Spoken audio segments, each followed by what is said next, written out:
What do you do when out and everyone else is drinking and on it? Again, it's a mad question. But what do I do when everyone went out and everyone else is drinking and on it? I do what I would do if I was drinking and on it, except being drinking and on it. I still drink drinks, just not booze. It might be a Diet Coke. It might be a sparkling water. Usually isn't. It might be a blackcurrant and soda. If it's like a night out, I would probably do an alcohol-free beer.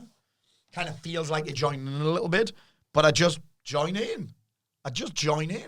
Like, there's no need for... And then, by the way, when people start getting annoying and I start getting a little bit tired of it, or I've heard the same story, it's weird this. I was thinking about this last week as well, like, it's weird that your friends and you, when you're drunk, and if you've been on the bag or whatever it is you're into, you tell the same stories all of the time. Like that time you had a fight at school, or that girl you fucking slept with, or that guy that said this to you. Like, you repeat those same stories. It's like at a certain point, like once it gets after midnight, no new stories. The same story every time you run it in someone's fucking kitchen. Not for me. Not for me. So yeah, I just do what I would do on the night out, except the drinking and getting on it. I do the same shit. There's no need not to. It actually does make me want to not go on as many nights out, because I've realised that actually they're fairly boring. I can see me friends at other places. I can see me friends somewhere else. I can go for a coffee with me friends. I can go for dinner with me friends and their family. Like, I can still go. But actually, if I think about it, nights out aren't that exciting. They're not. I do things that are more fun. I was thinking about that. I was like, actually, when you think about it, on a night out, what do? You go to a bunch of pubs, right?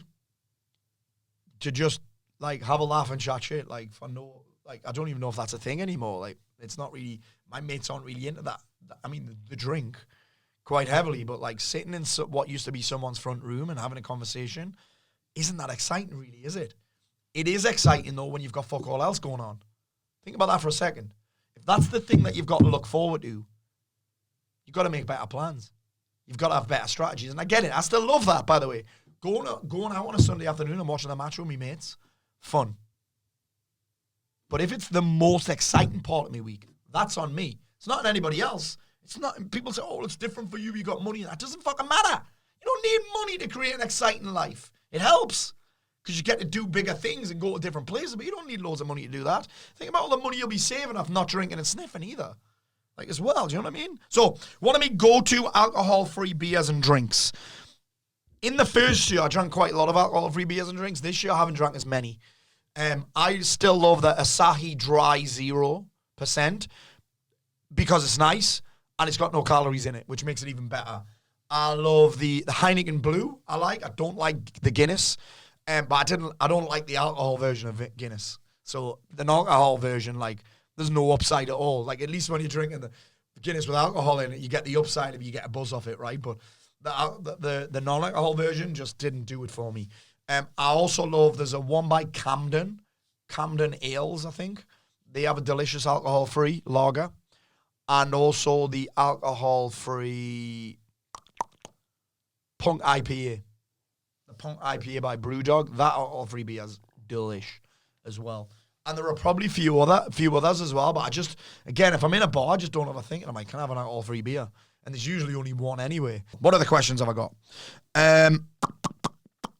Improvements, if any, to your mental health. This is a great question. What improvements have I seen in my mental health? Well, the mood swings are like down. Let's just say my mood swings have at least almost gone. Not totally gone, because I'm human, because I get tired, because sometimes I have a shit night's sleep, because I'm just human. But the mood swings on boozing were very strong. Very strong. Why? Mood up, mood down, mood up, mood down. Drinking, weeks recovering. But my mental health's improved dramatically. I can't remember the last time I had a problem with anxiety either. Cannot remember. It'll give me a little whisper every now and again, but I can't remember. And part of the reason is, you think about this, like, mental health needs physical support, right? Mental health needs physical support. Some people are like, oh, Paul, I'm really struggling with anxiety this week. I was like, you're on the fucking bag.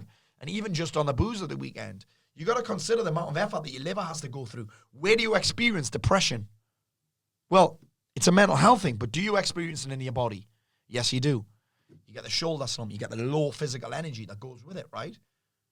So doesn't it make sense then, if I feel these emotions that come as a result of these mental health challenges. I've experienced those emotions in my body.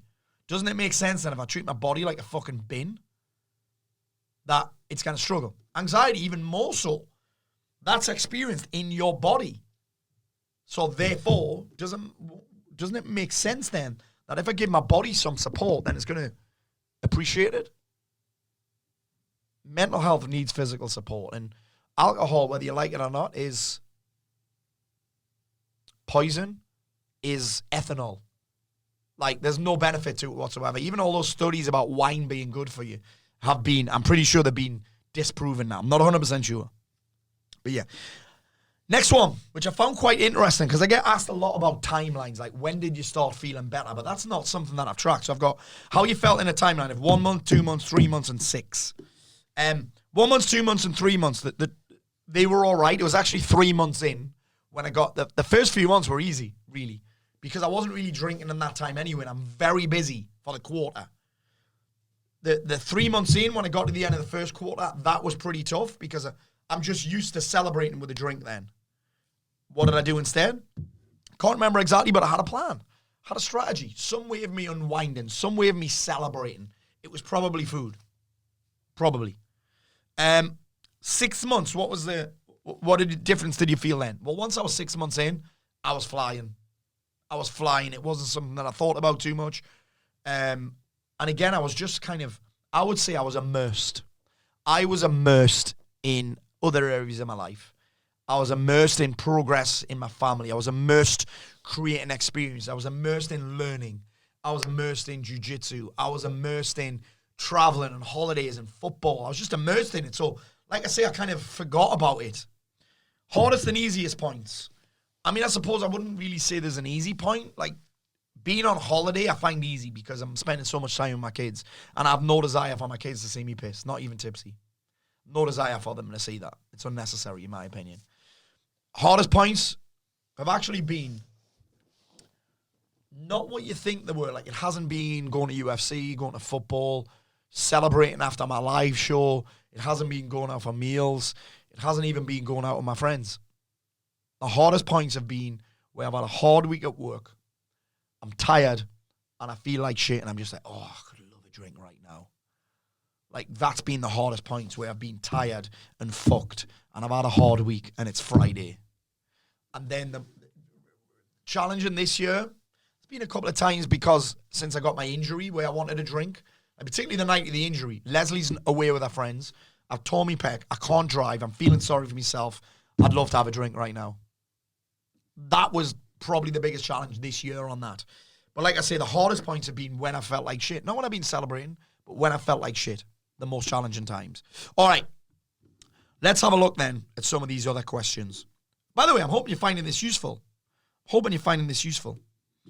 Let's bring this up. Do me a favor. If you're watching it on YouTube, what's your biggest insight so far?